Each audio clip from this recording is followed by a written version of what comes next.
अक्सर ये सवाल किया जाता है कि पेरिकोरोनाइटिस क्या होता है, पेरिकोरोनाइटिस की पेशेंट घर में कैसे केयर कर सकता है, किस केस में उसको डेंटिस्ट को विजिट करना है और अपना ट्रीटमेंट करवाना है। आज मैं doctor Navita Sharma, MDS in paediatric dentistry with more than 10 years of experience, director Twinkles dental clinic, आपको पेरिकोरोनाइटिस के बारे में सारी जानकारी देने जा रहे हैं।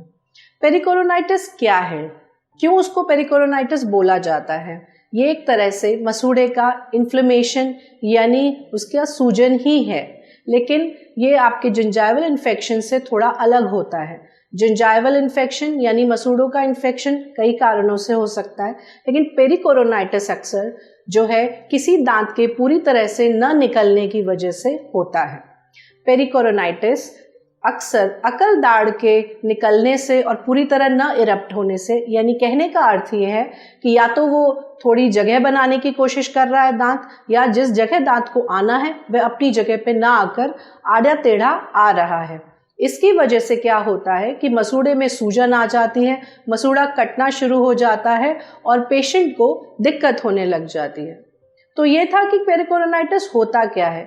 कारण अगर देखा जाए तो जैसे कि मैंने आपको पहले भी बताया कि किसी भी दांत की वजह से वो अगर दांत ठीक से नहीं निकल पा रहा, उसे निकलने में दिक्कत हो रही है, इसकी वजह से मसूड़े में सूजन आ जाती है और मसूड़े की सूजन की वजह से पेशेंट को दर्द हो सकता है, सूजन हो सकती है और खाने में भी उसे दिक्कत हो सकती है।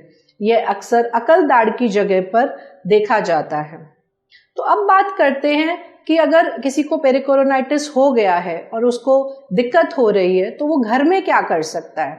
अगर होम केयर रेमेडी को देखें तो पेशेंट सबसे पहले अपने खाने के बाद की रख रखाव पे ध्यान दे। सबसे पहले मरीज जब भी कोई मील ले, यानी सुबह, दोपहर या रात का खाना खाए, तो गुनगुने पानी में नमक डाल के कुल्ला करे।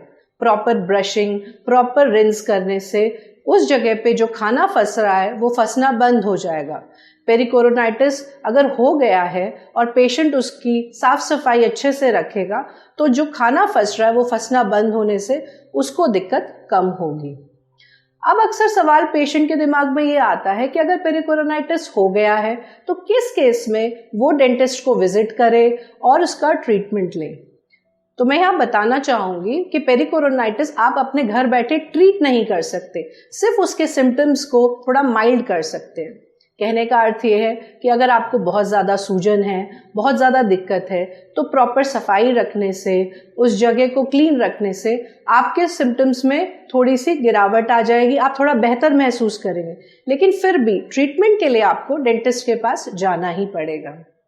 तो अब तक ये जानकारी थी कि पेशेंट घर में क्या कर सकता है, और जब वो डेंटिस्ट के पास जाएगा तो उसको किस तरह की चीज़ों का सामना करना पड़ेगा। जब डेंटिस्ट विजिट आप करेंगे तो आपको डेंटिस्ट बताएगा कि आपके किस दांत के निकलने की वजह से, यानी कौन सी वो अकल दाढ़ है जो आपको दिक्कत कर रही है। हो सकता है वो आपसे एक OPG यानी बड़ा एक्सरे करवाए, ये देखने के लिए कि दांत किस तरफ निकल रहा है, या निकल भी रहा है या वो निकलने में दिक्कत हो रही है। जब ये चीज़ें एनालाइज हो जाएगी और क्लिनिकली डेंटिस्ट आपके केस को रिव्यू करेंगे तो वो आपको बताएंगे कि आपके दांत को निकालना पड़ेगा। अब मैं यहाँ पे जानकारी देना चाहूंगी कि अकल दाढ़ का हमारे खाने में कोई खास रोल नहीं होता है। ओवर द इवोल्यूशन होती चली गई, हमारा जबड़ा छोटा होता चला गया और अकल दाढ़ का खाने में इस्तेमाल कम होता गया। कुछ लोगों में अकल दाढ़ पूरी तरह आ जाती है, पर अधिकतर लोगों को अकल दाढ़ से दिक्कत होती है। अकल दाढ़ पार्शली निकलने पे, यानी पूरी तरह न निकलने से पेशेंट को दिक्कत हो सकती है। इसकी वजह से उसके इर्द गिर्द का मसूड़ा सूज जाता है, खून भी आ सकता है, दर्द भी हो सकता है और बहुत सारे केसेस में पेशेंट को स्वेलिंग यानी सूजन आ जाती है। डेंटिस्ट ये सुझाव देते हैं कि सबसे पहले वो आपके जिस एरिया में आपको पेरिकोरोनाइटिस हुआ है उस मसूड़े की वो ठीक से सफाई करते हैं। जो भी फूड पार्टिकल्स वहाँ पर इकट्ठा हो गया है उसे साफ करते हैं।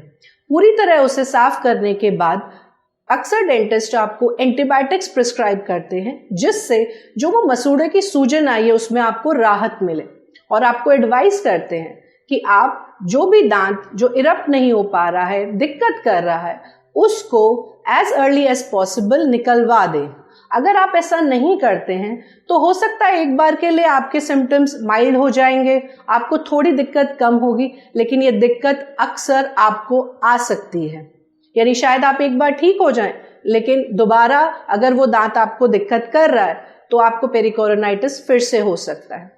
अगर आपके सिम्टम को ट्रीट कर दिया जाता है और उस पर्टिकुलर दांत को निकाल दिया जाता है तो पेशेंट को का पेरिकोरोनाइटिस का प्रॉब्लम ठीक हो जाता है। जब पेशेंट अपने घर जाए तो उसी तरह से उसको होम केयर मेथड्स यूज करनी चाहिए, जैसे कि साफ सफाई रखना, कुछ भी खाना फंसने नहीं देना, प्रॉपर ब्रशिंग, प्रॉपर फ्लॉसिंग, और इस तरह से वो अपने पेरिकोरोनाइटिस की प्रॉब्लम को ठीक कर सकता है।